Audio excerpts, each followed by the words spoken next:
আসসালামু আলাইকুম। বাংলাদেশ বেতার গোপালগঞ্জ। খবর পড়ছি মৌসুমী আক্তার। মাদারীপুরে সবার জন্য কিডনি স্বাস্থ্য মানুষের সেবায় ধরনী রক্ষায় এ প্রতিপাদ্যকে সামনে রেখে বিশ্ব কিডনি দিবস পালিত হয়েছে। বেসরকারি সংগঠন kidney awareness monitoring and prevention society শহরের পুরাতন বাসস্ট্যান্ড থেকে লেকপাড় এলাকায় একটি সচেতনতামূলক র্যালি আয়োজন করে। র্যালিতে বিভিন্ন শ্রেণী পেশার মানুষ অংশ নেন এবং পথচারীদের মধ্যে সচেতনতা বাড়াতে টি শার্ট বিতরণ করা হয়। পরে কিডনি রোগের ঝুঁকি ও প্রতিরোধ বিষয়ে সংক্ষিপ্ত আলোচনা করা হয়। বক্তারা বলেন, সময়মতো সচেতনতা ও নিয়মিত স্বাস্থ্য পরীক্ষা কিডনি রোগ প্রতিরোধে গুরুত্বপূর্ণ ভূমিকা রাখে।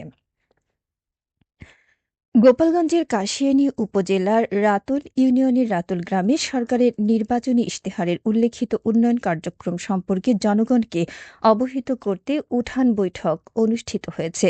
গতকাল সকালে জেলা তথ্য অফিসের আয়োজনে এ উঠান বৈঠক অনুষ্ঠিত হয়। জেলা তথ্য কর্মকর্তা মোহাম্মদ সুলাইমানের সভাপতিত্বে অনুষ্ঠানে প্রধান অতিথি হিসেবে ভিডিও কলে সংযুক্ত ছিলেন ঢাকা গণযোগাযোগ অধিদপ্তরের উপপরিচালক ফাহিমা জাহান। বৈঠক শেষে উপস্থিতদের মাঝে সরকারের বিভিন্ন সেবা ও উদ্যোগ নিয়ে নির্মিত জনসচেতনতামূলক প্রামাণ্যচিত্র প্রদর্শন করা হয়। এতে ফ্যামিলি কার্ড, কৃষক কার্ড, নারীদের জন্য পরিবহন সুবিধা এবং বৃক্ষরোপণ কর্মসূচি তুলে ধরা হয়।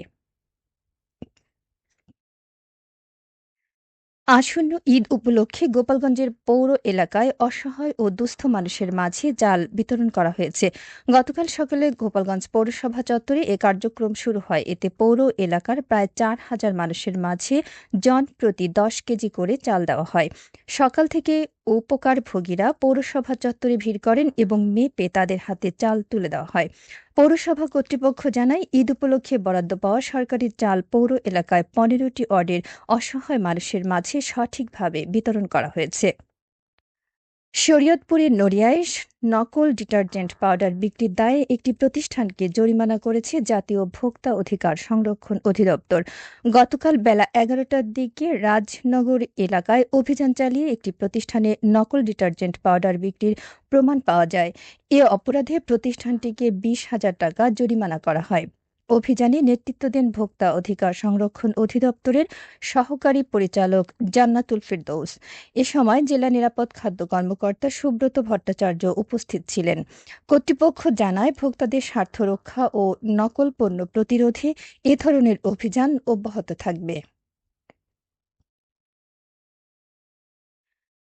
মাদারীপুর সদর উপজেলায় ট্রাক ও মোটরসাইকেলের মুখোমুখি সংঘর্ষে ২ মোটরসাইকেল আরোহীর মৃত্যু হয়েছে।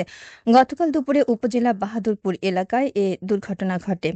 স্থানীয়রা জানান, মোটরসাইকেলে করে শ্রীনদী এলাকা থেকে মাদারীপুর শহরের দিকে যাওয়ার পথে বিপরীত দিক থেকে আসা একটি ট্রাকের সঙ্গে সংঘর্ষ হলে তারা গুরুতর আহত হন। পরে তাদের উদ্ধার করে মাদারীপুর ২৫০ শয্যা জেলা হাসপাতালে নিয়ে গেলে কর্তব্যরত চিকিৎসক দুজনকে মৃত ঘোষণা করেন।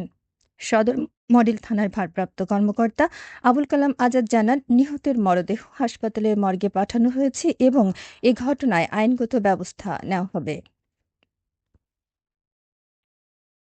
গত কয়েকদিনের তীব্র গরমের পর গোপালগঞ্জে বছরের প্রথম বজ্রসহ বৃষ্টি পড়েছে। গতকাল সন্ধ্যা ৫টা থেকে ৬টা পর্যন্ত আবহাওয়া অফিস ৯ মিলিমিটার বৃষ্টিপাত রেকর্ড করেছে। দীর্ঘ সময়ের গরমের পর শহরের রাস্তাঘাট ভিজে শীতল হাওয়া বইতে শুরু করেছে, যা সাধারণ মানুষের মধ্যে স্বস্তি ফিরিয়ে এনেছে। গোপালগঞ্জ আবহাওয়া অফিসের ভারপ্রাপ্ত কর্মকর্তা আবু সুফিয়ান জানিয়েছেন, আগামী ১৮ মার্চ পর্যন্ত মাঝে মাঝে বজ্রসহ বৃষ্টির সম্ভাবনা রয়েছে। এবারে শুনুন কৃষি সংবাদ।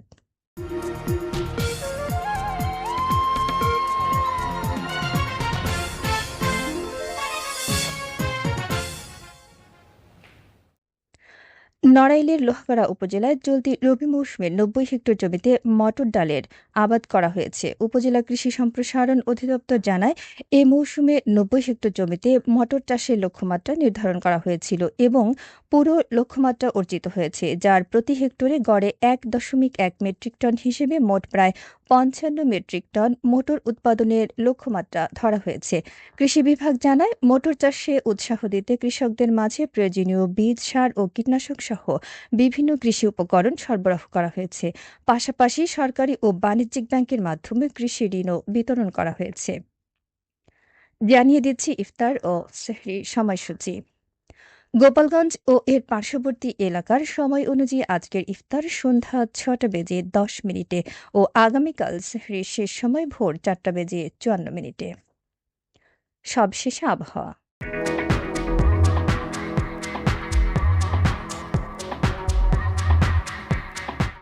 আজ বেলা ১টা পর্যন্ত দেশের অভ্যন্তরীণ নদীবন্দরসমূহের জন্য আবহাওয়ার পূর্বাভাসে বলা হয়েছে, রাজশাহী, রংপুর, দিনাজপুর, পাবনা, বগুড়া, টাঙ্গাইল, ময়মনসিংহ এবং সিলেট অঞ্চলসমূহের উপর দিয়ে পশ্চিম অথবা উত্তর-পশ্চিম দিক থেকে ঘণ্টায় ৪৫ থেকে ৬০ কিলোমিটার বেগে অস্থায়ীভাবে ঝোড়ো হাওয়াসহ বৃষ্টি অথবা বজ্রসহ বৃষ্টি হতে পারে। এসব এলাকার নদীবন্দরসমূহকে ১ নম্বর সতর্ক সংকেত দেখাতে বলা হয়েছে। খবর শেষ হলো। আমাদের পরবর্তী খবর প্রচারিত হবে সকাল ১০টা বেজে ৩০ মিনিটে বাংলায়।